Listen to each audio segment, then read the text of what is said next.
well-being, from your career path to your abundance, from the quality of your inner connection to the fullness of your self-expression. Here on the Christine Upchurch Show, we explore ways to get into that vibration of change with experts in the fields of consciousness, psychology, spirituality, health, healing, and science. Are you ready to step into your vibration of change? Hello, everybody. Welcome. You might be listening live on 1150 AM KKNW in the Seattle area, or on transformationtalkradio.com anywhere around the world. Or perhaps you're watching on Facebook Live. You can find us on Facebook Live on my professional page or on Transformation Talk Radio's page as well. You might be listening after the fact on my YouTube channel, and we're starting to get videos up to the YouTube channel. So please find us over there too. But wherever and whenever you're joining us from today, very grateful to have you here. And I'm playing a bit of Russian roulette because I've got cats in the room, so we shall see. It seems that one of them is already trying to join us. Good morning, Benny. You're there in Seattle. How are you? Hi, Christine. Doing very well. Have you thawed out from last weekend, or is your snowcat still standing? Well, I never did make a snowcat. I was hoping. You know, I've got 3 cats, so right. I don't really need another. Oh, okay, good. A fourth is really like good going point. From somebody with pets to a crazy cat lady. Yeah, so you're not even close to that. Not even close. But basically, you know, we've still got some snow on the ground, but the roads are clear, which Excellent. is good. That's what we want to hear. And we live on a private road down an old, it's a gravel road. And there are about a dozen houses on this road. And fortunately, one of our neighbors inherited a tractor, and so he came and cleared our road, which was so nice. Oh, that so was nice. extremely nice for someone to do that. Yeah, very neighborly. And it's been kind of crazy, but at least it wasn't the 28 inches we had a couple of years ago. Right, that was a freakish thing we had. So yeah, it was. Thank goodness. It was. And good morning, Olivia. There at TTR. How are you? I'm doing well, Christine, and I personally am of the opinion that you can't ever have too many cats. But that's just me, maybe. That's one reason why I like you. I hear that's a proposal for cat sitting then maybe one day for you, Christine. I think Olivia's offered. Well, I think she's got kitties of her own. She's got pets of her own. Oh, okay. All right. I'm looking forward to our conversation today. We're having Pat Alva-Kraker on, and she was born and raised in El Paso, Texas. She lives in Fort Worth, Indy. Sorry. And she now resides in Fort Worth, and she's got a husband she's been married to for 3 years. We're going to hear a little bit about her journey. And she's got a dog, Dakota. So, we're talking to another pet person. She has a bachelor's degree in business administration from the University of Texas and certifications in project management and coaching. After a 35 career in the IT industry, Pat Alva-Kraker was faced with a series of challenges that altered her professional life forever. She was let go from a major technology company. Her husband of 22 years suddenly passed away. They shared 200-acre exotic animal ranch, then she had to close its doors. She's also a breast cancer survivor. And so she really knows what it takes to pull yourself up by your bootstraps, so to speak. I'd like to welcome our guest today, author of Katherine's Quests, One Woman's Journey to Elation, Pat Alva-Kraker. Hi, Pat. Hi, Christine. What a pleasure it is to be here with you. It's nice to have you here. And I always appreciate how people face challenges and make their way through, because not everybody's so fortunate. For some, they go deeper and deeper and deeper into that hole of feeling victimized, of feeling as though they, that they can't really manifest joy again. But your book and your own personal journey says otherwise. Mm-hmm. Tell us a little bit about the dark nights of your soul and how you found your way out. Yeah, so I appreciate that. I certainly believe that that we're all on a sacred path, and that the situations and events that happen in our lives are for a reason. So the 3 that were really powerful, that were life-changing, were the breast cancer, learning that I had breast cancer in my 40s. And it was really a time to stop and take a pause. No doubt about that. Yeah. What I and you found have no about- choice at that point, right? I mean, you're Because- just like, okay, it's here, right? What am I going to do? Right? Am I going to crawl up in bed and die, or am I going to take control and responsibility of my own health? And you and I share a path when it comes to cancer. And I did go down the traditional path and then went into an alternative medicine. You know, I decided that I had to take responsibility. I just couldn't rely on the doctors and turn over my power to doctors and rely on them to heal me. So I took responsibility for that from a mind, body, and soul perspective. It was a time where I not only took a pause with what's going on in my life, what is happening with my career, and how am I spending my time? Because what I've learned about breast cancer and studying Louise Hayes is that breast cancer is associated with overgiving and just lack of self-care and just giving to the family, to work, to the community. And that was me. I was absolutely overgiving and decided really to go within and find a different way of living and take responsibility and say, you know what, I'm going to come out on the other side a wiser, stronger woman. And I'm going to do it a step at a time. Yeah. And I think it's really important for everybody who's listening that we, you know, to underscore though, each of us has our own journey about how we approach health crises. And some people choose completely holistic. Some people choose a mix of holistic, conventional. Some people are just like down that conventional path. And I really think that what's important is that it's in alignment with what feels right to us. Not just like what somebody says we're supposed to be doing, but instead like this feels right. And Bernie Siegel, who wrote Love, Medicine, and Miracles, he's this amazing man who is a surgeon, you know, by training, and he was a surgeon for many years. But he also underscores that it's really about being in alignment with yourself and whatever that means on your journey to healing. So it sounds to me, Pat, like you decided that you take the conventional path, but that wasn't enough for you because your soul was calling in this situation. Yes, I absolutely, in one way, Christine, I feel like the cancer was a catalyst for me to actually open myself up and embrace alternative medicine. Because in that process, I learned essential oils, I learned healing with foods, I became a Reiki master, I learned polarity, and I became a healer, which was never an intent, right? It was never in my space to go down that path. But Source, you know, had a different plan. And this was one of the lessons, one of the doors that was opened because of it. And I embraced it and I went down that path. And you never know what's on the other side of the door. Yes. And sometimes we choose to walk through that door, and other times we're like pushed through it, kicking and screaming. And health crises can be the pushing, you know, thing, the kick in the pants to look at life.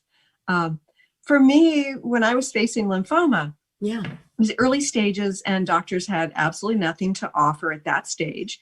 And ultimately, for this type of cancer, they put you on chemotherapy the rest of your life. So I had the time and the space to say, I can't use conventional medicine right now. I'm going to do anything and everything besides that. Found my way to Louise Hay and several other, you know, books and teachers, including Bernie Siegel, who I mentioned before. And for me, I kind of wonder, at that point in my life, I probably would have chosen some conventional therapy as well, just because it's such a difficult thing to face and have to make that choice. Like, do you do what we're sort of programmed to believe in so that we can let go of the fear of doing it wrong? Or do we just take that path of alternative medicine? Now I think I'd make a different choice, but it's hard to know if it's something that required surgery. You know, I might just get that surgery. You know, it's so, and I think that we can't judge another person's path But it is a shame when people don't take the health crisis to be a wake-up call, Mhm. A moment of inflection, a year of inflection, whatever it is, because it is a great opportunity, isn't it? Yes, it is. It is a great opportunity, and I feel that in my journey there were signs along the way that that were telling me it's time to really put yourself number one and do self-care. Don't let it become a crisis before I have to remind you, Pat, that you are not taking care of yourself.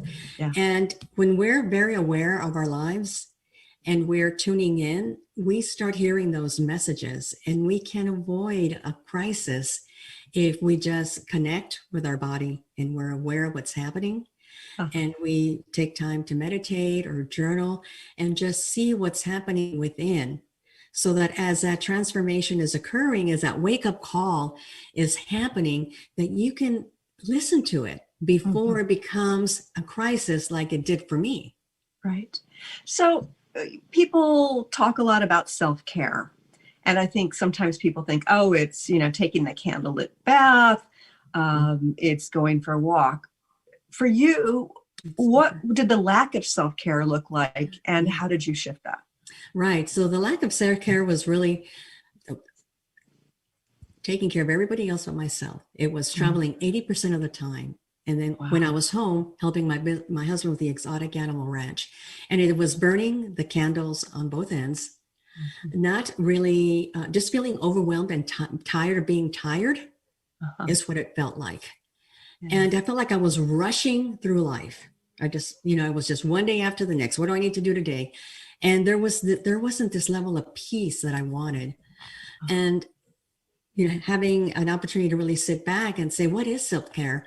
For me, it's a mind, body, and soul adventure. It's a mind, body, and soul activities that you practice every day to bring that level of wholeness, peace, being grounded and centered, so that when you're living life from this space of a contentment, and you're responding to life versus reacting.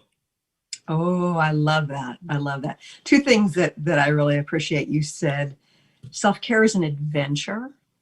I love the fact that you used that word. And the other thing is the thing that I just mentioned a moment ago. Respond versus react. Yeah, responding instead of reacting, because the reactivity and the reacting to life as though we need to push back, or we need to, it's almost like getting the messages on our phones, instead of focusing on what it is we're doing and moving forward, it's like, okay, we need to respond to this, we need to respond to that, because it makes us not the ones in control, so to speak, in that respect.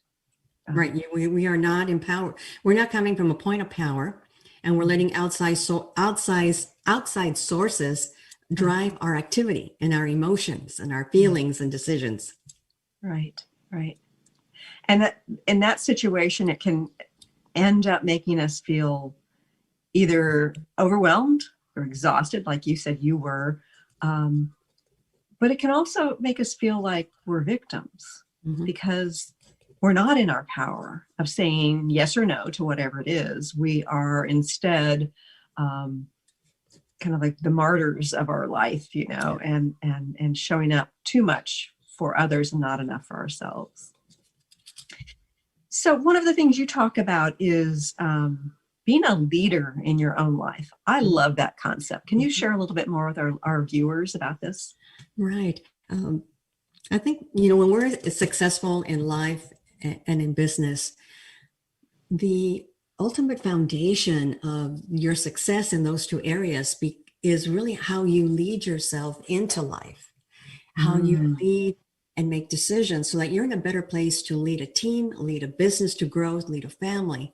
And it becomes one of being fully present and connecting with your higher self, source, God, Buddha, greater something, whatever that is for you. Because in leading ourselves, we are never alone through that process. We are never alone. We're always being told the next best step. It's whether we're listening or not. And so a leader who self-leads takes the time to know that the answers really are all here. And we can ask for the answer, be fully present, and know that you're always at choice. I love that. To whatever is in your highest interest. When you were first diagnosed, did you feel alone? I did. It was way back in the 40s. I was in my 40s, and at that time, cancer wasn't really talked about like it is today.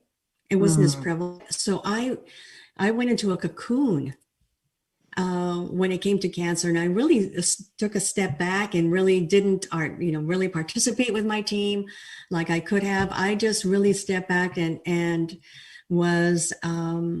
I saw other people around me who had cancer and just kind of stepped back and, kind of exited life. And not like it is today. I mean, if you have cancer, you say cancer and everybody jumps in and hugs in. There's all these resources. And it was totally different when I was going through my experience. It's like, shh, we don't want to talk about it. Yeah. It's interesting that you say that because I've heard, I know somebody who was diagnosed with COVID. And I think it's debatable about whether it's really truly identified or not, but there's a virus there. And she was trying to figure out, does she keep it quiet? Because there's this stigma attached if you get ill, like really? Yeah. But she was making the choice. She said, I think I'm going to talk about it because she didn't feel well for, a good week. It wasn't horrible. And she's like, maybe I should be telling people so that they understand that it's not a death sentence, that it's not something that's really bad, and that it's okay to talk about it. So it took some brave people to step out of the stigma of cancer. And I really hope that we can have the same thing, relating to COVID and influenza and whatever else comes up, because being sick isn't anything to be ashamed of. And we, although I think we have responsibilities towards ourselves, and sometimes that can, if we don't face those and embrace those, it can lead us to illness. But sometimes it's just a path that our soul is taking us on because we have another role to play. We have lessons to learn. So there shouldn't be any judgment about it, and there shouldn't be any stigma. Yes, I totally agree with that. And also, I think it's the surroundings of how we grew up, because my parents and all their siblings, they never talked about an illness. My father never wanted to know that, he didn't want his friends to know that he was suffering. And I just really kind of picked up on that from my parents, that you never tell others that you're sick. And I'm like, that doesn't really serve me if I do that. So it was interesting, the influence that I had around me that caused me to not want to really talk about it. And today it's really important that we talk about it, because the healing is at the emotional, physical, and mental level. And sometimes we need others to help us expand our capacity to deal with the illness. Absolutely. And the flip side of that is something that I faced in my family, where people, our family talked about the illness within the family. Like it was such a big deal. I mean, you got such attention if you were sick, and, oh, poor baby, or I'm feeling so terrible. I'm victimized by this terrible, cold that came my way, whatever it was. And so when I first learned that I had the early stages of lymphoma, the one thing I didn't do for the first year was tell anybody in my immediate family, because I knew that I would get attention from that. So there's got to be this, and I didn't want to have an excuse to sort of keep it in my body, right? If I was getting all this attention, this love and attention from my family, I didn't want to be getting something positive out of my illness besides my own personal growth. And so it's a balancing act between not wearing it on your sleeve, like, poor me, I need something from everybody in the world because I've been victimized by this, and being open and honest and communicative about it so that you can get the support you need, and also everybody around you can grow, including yourself. Yes. I totally agree with that. And it's So- it's one of the things that I teach in there is embrace your journey, Yeah. because there's a lesson in there. And if you don't learn what the lesson is in your journey, just like you just said, there will be another circumstance that will present itself so that you can learn the lesson you're meant to learn. Right. Yeah. And one of the things I've learned is that if you ignore the lessons that your soul is trying to teach you, those lessons just get bigger and bigger, and the consequences become larger and larger. I agree. Yeah. So what is it about our journey that is sacred? Because, you know, a lot of people are thinking right now, I've been forced to be in my house. I've been, you know, fed a whole lot of fear on a daily basis in a variety of ways. Life isn't what it should be. Many people are facing relationship issues. Many people are facing the death of a loved one. You know, people are struggling financially. What is it about this journey that can seem so lousy at times? What is it that makes it sacred? For me, what makes it sacred is that, first of all, no one else is on the same journey that you're on. So there's a uniqueness to the journey that we are all on. And it's a special journey unique to us. And if we embrace it as, this is unique, I'm on a special journey to learn and make an impact. And if I honor and respect the journey, then the goodness and the opportunities and the lessons will be more obvious to me when I embrace it and see it as something that I should honor versus dismiss. Yeah. And that's really easy to do when it's minor things, but when it's something big, whether it's the end of a relationship, death of a loved one, a big health crisis, that's not easy to do. Do you have any recommendations for how we can approach the difficult times, respecting that it's a sacred journey, so that we don't want to just like go and hide under the covers for a year? Exactly. So I think, we have two choices. Every time we have a situation, we're always at choice as to whether we're going to play the victim of that particular journey or that illness or that catastrophe, whatever you call it, the crisis, or we're going to step into our power. We're going to step into the power. And so what does it mean to be resilient and step into that power and take responsibility?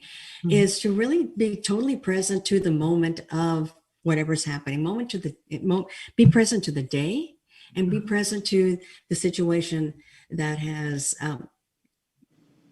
come to you and has unfolded in front of you versus focusing on the past or focusing on the future. Yeah. So your ability to have that sense of resilience and empowerment comes to when you're in the moment and you're present with what's happening. And we have the capacity to ask for answers to guide us through the next step. So we are never alone in our process.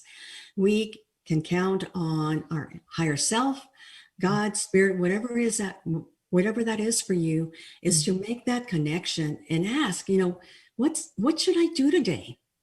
What is in my best interest to do today? And just be open to hearing the answer, because we don't have to know the how of how we're going to come out of the circumstance. We just have to be open to hearing the message of how they're guiding us to the other end of the situation. So many times we spend, how am I going to get myself out of it? What am I going to do? We're so focused on the how that we forget about being in the experience and allowing our spirit to actually unfold the how for us. And if we had that level of trust in ourselves and in spirit to tell us the how, we would come out of that situation faster, wiser, smarter, with more peace. And it's kind of a paradoxical situation, because I think a lot of people make it conditional that they'll be in the now if it's going to get them through faster, as opposed to just being in the now. Because there's no promise that we're going to get to the other side. I mean, I have faith at this point that Right. that we do in one way or another, but we have to be in the not knowing that we're going to get through it, not knowing how we're going to get through it, not knowing if we're going to get through it. And that is really letting go into the moment. Yes, it is surrendering, right? Yes. You are surrendering and you are being fully present to the moment, because that's really all we have. Yeah. We're going to take a quick break, but stay tuned for more here on the Christine Upchurch Show. All clear.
Ready to come back? Yeah, sorry about that.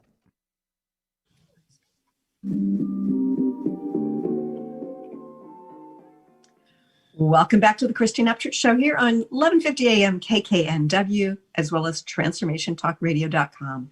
By the way, folks, if you're enjoying these shows, please get onto the Facebook page on my professional page and click like, and please check out my YouTube channel. I'm really enjoying my conversation today with the author of Katherine's Quest, Pat Alva-Kraker, and she's talked about how we need to become leaders in our own lives and treat our journey as sacred. Now, Pat, I know that you do coaching in business, and you specialize in coaching other women, correct? Yes. Yes. So how do we make the leap from sacred journey of our life, which we often compartmentalize to meaning personal life, to our business world? Right. So I fully believe in my coaching that life and business really are one. And you can't coach, and I don't coach women specifically on business without bringing aspects of their life into the mix, because it's important to understand where they are in their life, the type of relationships, beliefs that they grew up with, challenges that they may be having in their life, because they pour over into the business. So when I coach, life and business are intertwined, and so I coach them on both. And at the end of the day, the coaching and the success in their lives comes from going within and finding that they have the answers within themselves, and then coaching them from the space and teaching them to live their life and their business, especially when it comes to their decisions, from alignment, from connecting with their heart and making their decisions from that space. When they do that, then the trickle effect of the techniques that I teach them, which are also in the book, Katherine's Quest, One Woman's Journey to Elation, which are about principles and exercises that allow you to connect with yourself and learn how to lead yourself through journaling, through living your life through intention, through unraveling your life. And there's no separation when you start embracing those techniques that will make a difference in moving you forward. So if somebody is working in a job that they really don't care for, maybe even hate, how do they shift to a business, a career, a way of earning money that is in alignment with who they are? It's a good question, because 63% of people are not engaged in their lives that currently work in corporate America. There's a lot of unhappiness in corporate America. 63%. 63% of totally disengaged in their jobs. That's a Gallup poll that was taken in 2013. Wow. And I bet you anything the percentage is higher now. It's gone up. So a lot of us are not happy in our job. We just don't give ourselves permission to make a different choice. And so it begins with, are you willing to give yourself permission to take a different route? You may have been trained in society, have trained in socialization. Your parents said, when you graduate, you go to this job and you do this job forever. And you get to a point where that is not really me. Yeah. And so giving yourself permission to say, you know what, I am not happy here, and I'm willing to take a risk to do what I truly love to do, and start establishing a pattern, a plan, if you will. So the question that I would have with my clients is, okay, what would be your ideal job? Tell me. If money, resources, everything was available to you, what would you do? And then we dig into that. What would it feel like? What would it look like? Who would you be working with? What would you be doing?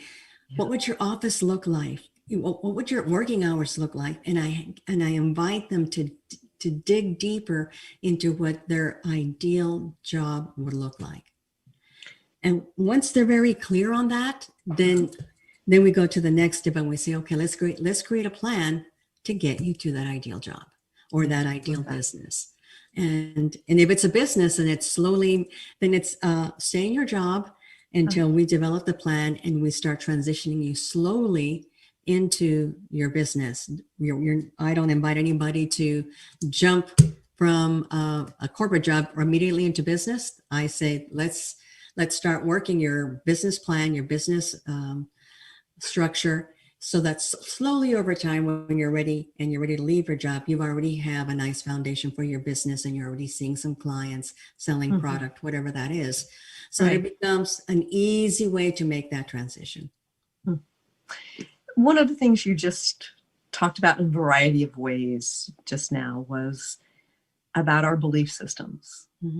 I think that often what happens with our belief systems is we get socialized, we get conditioned, we take on the prevailing beliefs of society. And then we think of it as truth. Yes. How do we let go of some of these perspectives that are keeping us jailed and imprisoned within our own minds, but we think it's within our life? You know what, I love Byron Katie's work, which he talks about beliefs, and how we ask ourselves, as we bring that belief system up into our psyche and how it's affecting our life, and asking ourselves, is this belief true for me? Mm-hmm. Is it true for me? And is this belief helping me move forward? And if the belief is keeping you stuck, is keeping you in fear, then what would be the opposite of that belief? So if the belief is that there is that I'm not enough, which is a very common belief within women. Absolutely. I am not enough. There is no way that I can go for that promotion. There is no way that I can open a business because I'm not enough. Well, look at where that belief look at where it's keeping you, in this one spot that you're unhappy. So what if you did have a belief that you were enough and that you had all the capacity to do whatever you wanted? What would that look like and what would it feel like for you? What if we start putting in affirmation and start taking actions that support that you are enough? What is one action that you can take? So they can start stepping in and validating for themselves that they actually have the capacity to do what they want and be successful at it. I think oftentimes it's kind of like a new belief is like a big cold body of water that it'd be ideal if we could just dive in and see what it felt like to swim in it. But what we have to do is we have to put our big toe in first, right? And it's like, okay, so what does this feel like? And part of getting wet means leaving the shore of your previous belief. Yes. And so I think we do have to sort of try it on. Like, what if I'm just going to let go of that belief and think I'm worthy when I walk into this party? Or what if I think that I'm worthy of contacting that person to ask for some business support? It's the sort of thing where it doesn't usually happen in one big jump. I agree with you. We don't jump in, we don't dive in usually. Although I know one person in particular who would just dive, and I've got great respect for her. But most of us are the toe in the water kind of person. I totally agree that it is a step by step, and you've spent so much time embracing that belief that it's going to take time for you to let go of that belief. Yeah. And I do like the what if questions. Just take one baby step and then just build on that baby step.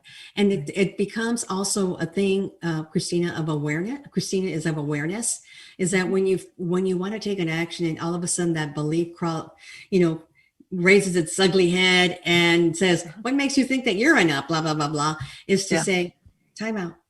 Okay, there's that belief again. So I get to choose right now as to whether I'm going to believe in that or whether I'm going to take a chance on myself and just go and just take that action. Right. And I think that change starts with awareness totally. And I think that the awareness is key. What you're saying is key. And it's not just about the thoughts that go through our heads. It's also about what we feel in our body too, right? Because if we're thinking about, say, contacting that person, that potential mentor for support, and if we're feeling the tightness in our solar plexus or feeling some tightness in our throat, then that's giving us a message that there is an underlying belief that may need to be explored. Could be it's the wrong choice. There's a message like that. Yeah. But oftentimes the resistance we actually experience within our bodies, and it is the physical aspect of the origin of that belief that's creating that resistance. I totally agree with that. Yeah. And I think about, you're saying you were over nurturing others and not nurturing yourself, and that's, and getting breast cancer. That's just so indicative of how that belief system was stored in your body. Yes, very Yeah. much so. Yeah. And I look back. Now I have clarity on understanding why this happened, and I look back and I'm like, oh well, my mom was like that, and my grandmother was like that. Yeah. And my aunts were like that. It was, and my mom also had breast cancer and ovarian cancer. Oh my goodness.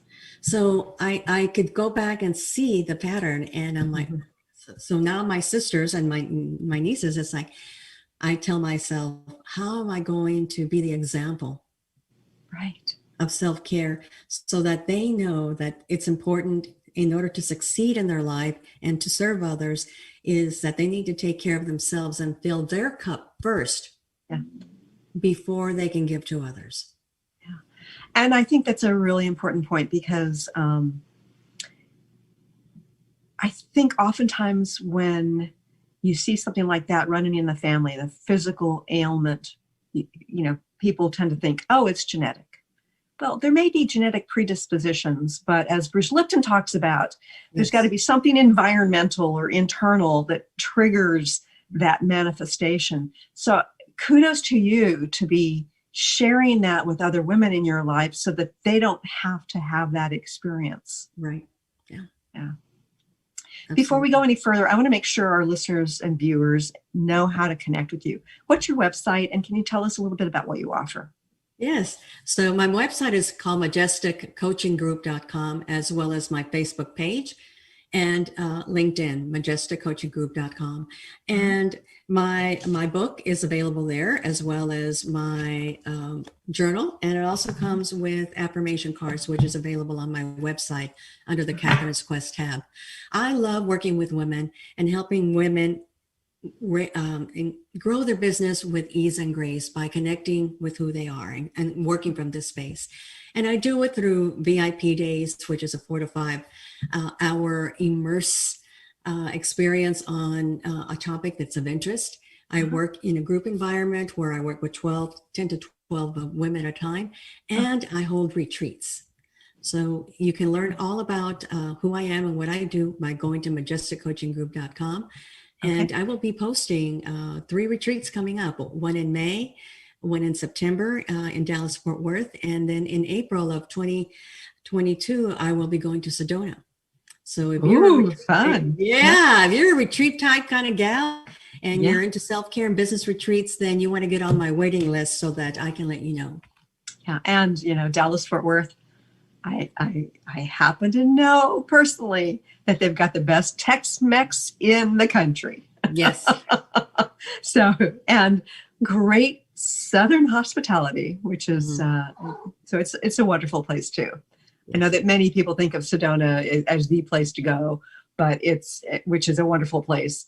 But the Dallas Fort Worth area too has its special aspects as well. Yes, absolutely.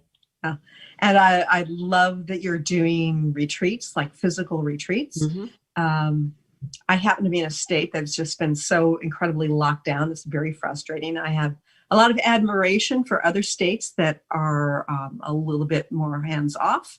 Yes. I know that some people think that's sacrilegious, but I tell you, the fear is toxic, and I think we need to connect in person. And I'm looking forward to being in group gatherings again. I'm looking forward to teaching in public as opposed to just like on Zoom. We need that. We definitely need that. And women are talking to me about that. I'm a connector, and I, host a lot of events at my home, and I get calls. And when are you having something in your house? When are you going to bring us together again? And I feel it, and I hear it, and I sense it. Yeah. Women need connection right now. So what is it? I know you specialize in coaching women. What is it about women's challenges that differ from men's challenges from your perspective? Of course, you are a woman, so you probably can't immerse yourself into a man's experience. But from that higher level perspective, how are we different? With women, one of the challenges that I see a lot in women is they don't feel that they're enough. Not enough to even go to, whether they're in corporates, because I coached women when I was in corporations and corporate America, is that a job would become open and they would list the skill sets that they need. And a woman would say, well, I don't have all those 10 skills, so I'm not enough to be able to apply. Right. And I'm not enough to be able to own my business. So the fact that we don't feel that we're enough is a major one. Yeah. Lack of clarity, of what we want. So when we work on clarity and then we work on the courage, then the confidence comes. And we say yes a lot. So we don't have boundaries. We don't have boundaries. And if we make boundaries, we don't honor them. And so we're doing a lot for other people, and we don't know how to say no. And we're not really living aligned with our values because we don't have boundaries that we really stick to. Yeah. And it's interesting because the boundaries, I think, are a huge issue for women. Yes. The overgiving, the not being able to say no. And one of the things that, I'm sometimes teaching others is that it's a very spiritual thing to say no when it's appropriate. I think that from a cultural perspective, we think that how we are defined, how we're viewed in terms of our, how loving we are, how spiritual we are, it somehow equates with how much we give. And some people may perceive that as financial, but I think women tend to perceive it in terms of giving of themselves directly. And it seems very appropriate to set boundaries. What are some of the benefits that you perceive to setting boundaries? Yeah, there's a lot of benefits to setting boundaries. First of all, you teach people how to treat you. First of all, you teach people important. So important. Yeah. It's so important to teach people how to treat you, and that comes through boundaries. And there's your self-esteem goes up when you start setting boundaries and honoring your boundaries. So you teach people how to treat you. Right. Your self-esteem goes up. You feel more confident. Once you start creating and sticking to boundaries, then you start creating more boundaries that align with your values, and you start living a value-based life. And a value-based life equals your ideal life. So in your own transformation, what happened once you started setting boundaries? It's really interesting. When you start setting boundaries, first of all, boundaries for me were a form of self-care. So I had to set boundaries in regards to the amount of time that I would spend in my business, how I took care of making time to take care of myself physically. And one of the things that I noticed is I became happier as a person because I started setting boundaries and honoring who I am as a person and honoring myself physically, mentally, and spiritually, which I talk a lot about those morning routines in the book because it's important to have a routine that is embraced around self-care. So I talk a lot about that. And one of the things one of the things that happens when you start setting boundaries is that it forces people to change. And so there will be some resistance that you need to be aware of and have to be ready to deal with. Is that you're asking people to behave differently because of a boundary that you've set. And the strength to be able to stand in your power and say, this is why this boundary is so important to me. So it just starts changing the quality of your life, your self-esteem, and the way people treat you. And and on and on. It's also risky, though, from my perspective, because if we are true to ourselves and set the boundaries that we need to set in order to respect ourselves, it can force us down a path of change. And that can mean leaving a dysfunctional relationship, leaving a job that's making you unhappy. How do you advise people to deal with the fears that come up with the potential for significant change? Right. So the question is, it will require change. And what is it that you're afraid of? Mm. And let's get down to what is it that you're really afraid of here. If you decide that you're only going to, that you're going to honor, your business hours, for example, because women go into business for financial and time freedom, so they can spend time with their families and friends and do voluntary work. And then they work, 12 to 15 hours a day. I said, so what's the point of going into business if you're not willing to honor the boundary in regards to your business hours? Well, then, Christine will get upset because I won't be answering her phone at night when she has a crisis, or, I might be losing business because people aren't able to call me except for these hours. And I'm like, okay, so you're afraid of losing business and you're afraid of retaliation from your clients.